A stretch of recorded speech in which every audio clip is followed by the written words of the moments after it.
Thank you all so very much for being loyal followers and being so receptive to a previous video I made about facial implants, just scratching the surface, literally, on a whole world of options and opportunities and possibilities in facial plastic surgery.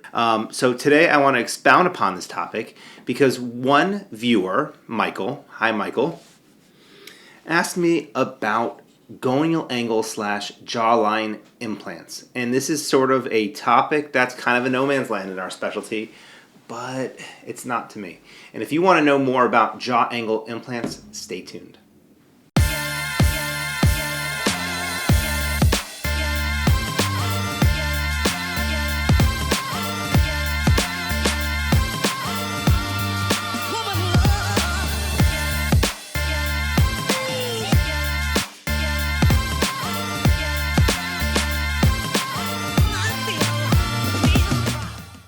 Hi everybody, I'm Dr. Jonathan Zelken, a board-certified plastic surgeon in Newport Beach, California. Facial plastic surgery of the body is my specialty. Regardless of what you are looking to do, I consider myself a jack of all trades in that sense, but I have a particular interest in reshaping the face and facial sculpting. And part of this practice that's becoming ever more popular is facial implants. Facial implants versus alternatives like fat grafting and even fillers are a superior option because it's generally a one and done procedure that's more predictable if the operation is executed well and does not need to be replaced, for example, every year or so. The other thing about it is you are directly augmenting the part of your anatomy that you want to augment rather than trying to simulate it with fillers or fat graft. Fat graft in my hands is a great way of enhancing another procedure, such as a facelift or even a facial implant. As a standalone procedure, I do think there are important limitations for facial fat grafting, but it happens that one of my favorite places to fat graft is the gonial angle. What is the gonial angle? What is the jaw angle? This is the part of your face that separates your cheek from your neck, and it's really important to create a nice shadow under that. If you have too much weakness of this area, for example, it's going to accentuate the jowls. It's going to, in men, for example, it'll sort of emasculate the face a little bit. In women, it can take away from an attractive feminine jawline. Regardless of gender, age, whatever, the jaw angle, when well defined, is a very attractive feature because it casts a desirable shadow. So today I want to talk about one really popular option for jaw angle enhancement, and that is the jaw angle implant. Now, in the past video we talked about different flavors of implants, be it silicone versus porous polyethylene. Both of them are great options because they are ductile, meaning that you can cut them. And so this is an example of a cut specimen of a silicone implant, and what you can see here is that it's not like there's a liquid on the inside. Silicone behaves as a solid, more so with facial implants, for example, than breast implants, where you have a more gel-like silicone. This is a firm and stable material that is both ductile and malleable, meaning you could bend it into position and you can cut it. So you can customize it. And it's really important to know this because a lot of people do ask for custom solutions, whereas this is an implant that is very straightforward to cut with a knife. This is also true for porous polyethylene implants, and it's really important to recognize that just like silicone, porous polyethylene is a ductile material, meaning that you can cut it as well and you can craft it.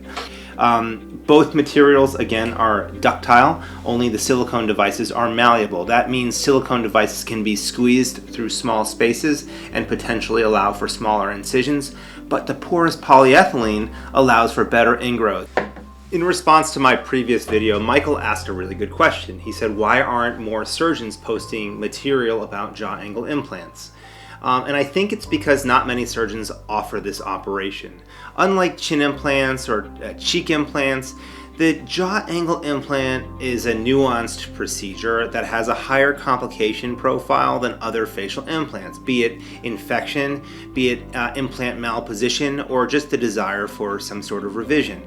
This operation does require technical expertise, which is something that can be learned in a weekend, for example. It's something that requires a deeper understanding of lower facial anatomy and experience, at the very least, in craniofacial reconstruction. So surgeons who do, osteoplasty or sagittal split osteotomies, bimaxillary surgery, things like that might have more comfort with this area because there's a lot of things that you need to consider.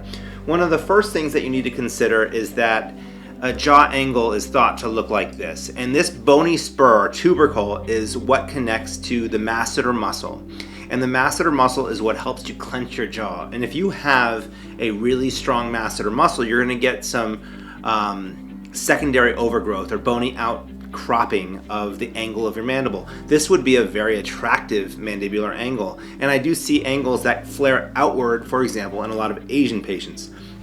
Interestingly enough, on this model, this is more of a unilateral phenomenon. On this model skull's right side, it seems to be a little bit more of a normal presentation, where the back of the jaw angle actually comes inward a little bit. Typically, you don't get a flaring outward of the jaw angle. It usually comes inward a little bit. And Stryker sent me this model skull based on a real patient, and you can see this actually even more so. You can see on this patient's left jaw angle that it actually comes inward a little bit. This is really important to understand, because when you do a jaw angle implant, you think you reach the end of your dissection. You create a pocket that looks and feels like the implant that's intended for the patient should fit back there, but it's actually too far forward. And oftentimes, especially with a squeeze of the masseter over this implant, you can get implant malposition. So because it's hard to do, because of a higher level of complications, including malposition and infection, and because a lot of people don't know about this operation, jaw angle implants are sort of an underrated option, just like the piriform aperture implant that I talk about in other videos and love so much. So today, for the rest of this video, we're going to talk about a porous polyethylene variation. The original poster asked about implant tech options. Implant tech does make all sorts of implants, but usually the implants that I order from that company are silicone, not porous polyethylene. There's two flavors of those. There's the kind that make your jaw wider, and there's the kind that make your jaw taller. Based on your goals, do you want to widen the width of your jaw, or do you want to make it longer because it comes too high up? Based on your decision, we can choose an implant for you. Even the ones that are designed to widen the jaw angle will lengthen it a little bit, and vice versa. If you want an implant that is designed to lengthen the jaw angle, it will have a secondary widening effect. But I do have a device that was sent to me by Stryker, and this is a porous polyethylene device. And the device that they're using happens to have both an augmentation quality as far as width and length. And when you're lengthening it, there's almost a cup to the implant. I don't know if you can see it here, but if you look inside, it is designed to almost cup the bottom edge or the posterior edge of the jaw angle. So it fits really nicely in this model. And when you get a custom implant like this, for example, from Stryker, you can rest assured that implant placement should be fairly precise and stable. Even without screws, this is pretty stable, and it stays put because it's really designed to cup the posterior and inferior edge of your jaw. Silicone options will have more of an onlay effect, and so pocket creation and fixation of that device is imperative. Still, even if this is form stable, it's really important to get this into the right position and to screw it with 1 or 2 screws. There are alternatives to using screws, but in my practice I do prefer to use screws to fix these implants into position. And what you'll notice is, even as I'm doing this under direct visualization with pre-drilled screw holes, it's not very easy to get a screw in there. So this challenge is one of the nuances of jaw angle surgery. You've got to have a great assistant, and in most cases it requires a small stab incision in the side of the cheek to get through the soft tissue envelope directly on at a 90-degree angle to make sure that you're not either skiving a screw or moving the implant to get the screw in somewhere, to get some purchase into bone. When you get the implant in perfect position, then and only then should you go in at a 90-degree angle. and put a screw in. They do make right angle screwdrivers. I've received estimates from these from my reps, and they're very expensive. And I do have some concerns that you don't have that much control when you're putting a screw in this way from this approach. Also, if you're going through the mouth, you can imagine that you're always going to be going at a 45-degree or more acute angle, which is not a very favorable angle. So the small trade-off of a tiny stab hole that heals really well in the cheek is totally validated.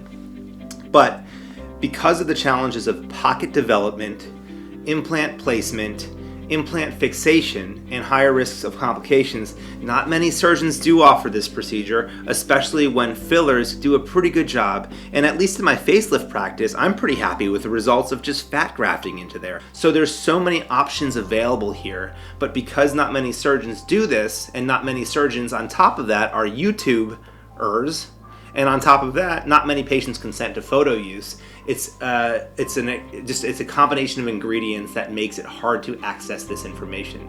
So I do hope that this video sheds some light on the availability, options, and practicalities of jaw angle implant placement. And I'm here to discuss this with you in person if you want to talk about doing surgery, or if you have any additional questions. Please do subscribe. Please do write your questions and comments below, and as Michael will know, I do my best to respond. I can't answer everybody's question with a video, but I will certainly do my best. Thank you so much for watching this. It really does mean the world to me. I've been very inspired by your prior commentary and the increase in my subscriptions. Tell a friend about this channel, and if you want to discuss this more, you can access me in a virtual consultation or in person in Newport Beach, California. Thank you so much for your time. Have a great day.